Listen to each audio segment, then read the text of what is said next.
అమరావతి రాజధాని ప్రాంత అభివృద్ధి ప్రాధికార సంస్థ సిఆర్డీఏ పూర్వ పరిస్థితిని రాష్ట్ర ప్రభుత్వం పునరుద్ధరించింది. బాపట్ల, పల్నాడు జిల్లాల్లో గత ప్రభుత్వం విడదీసిన పలు ప్రాంతాలను తిరిగి సిఆర్డీఏలో విలీనం చేస్తూ పురపాలక శాఖ జీవో విడుదల చేసింది. దీంతో సిఆర్డీఏ విస్తీర్ణం 6,923.24 చదరపు కిలోమీటర్ల నుంచి 8,352.69 చదరపు కిలోమీటర్లకు పెరిగింది. ఇటీవల జరిగిన మంత్రివర్గ సమావేశంలోనూ దీనికి ఆమోదముద్ర వేయడంతో తాజాగా ఉత్తర్వులు వెలువడ్డాయి. ఈ ప్రాంతాలు తిరిగి సిఆర్డీఏలో విలీనం కావడంతో ఇక్కడి ప్రజలు హర్షం వ్యక్తం చేశారు. సిఆర్డీఏ నుంచి విడదీసి బాపట్ల జిల్లా వేమూరు నియోజకవర్గాన్ని బాపట్ల అర్బన్ డెవలప్మెంట్ అథారిటీలో కలిపారు. పల్నాడు జిల్లా సత్తెనపల్లి, పెదకూరపాడు, చిలకలూరిపేట నియోజకవర్గాల్లోని ప్రాంతాలను విడదీసి పల్నాడు అర్బన్ డెవలప్మెంట్ అథారిటీలో విలీనం చేశారు. తాజా ఉత్తర్వుల్లో రాజధాని ప్రాంతం పునరుద్ధరించినట్లు అయింది. పల్నాడు, వేమూరు ప్రాంతాలు సిఆర్డీఏలో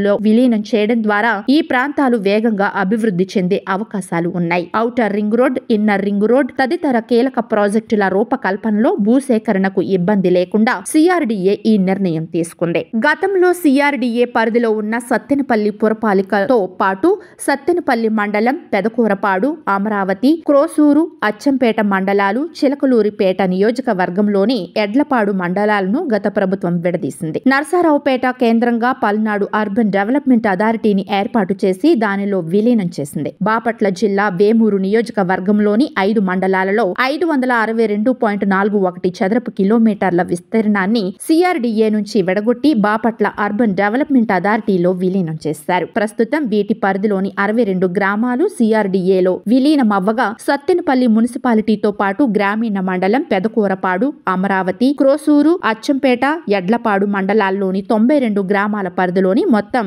1,069.55 చదరపు కిలోమీటర్ల మేర విస్తీర్ణం రాజధాని ప్రాంత అభివృద్ధి సంస్థలో కలిపింది.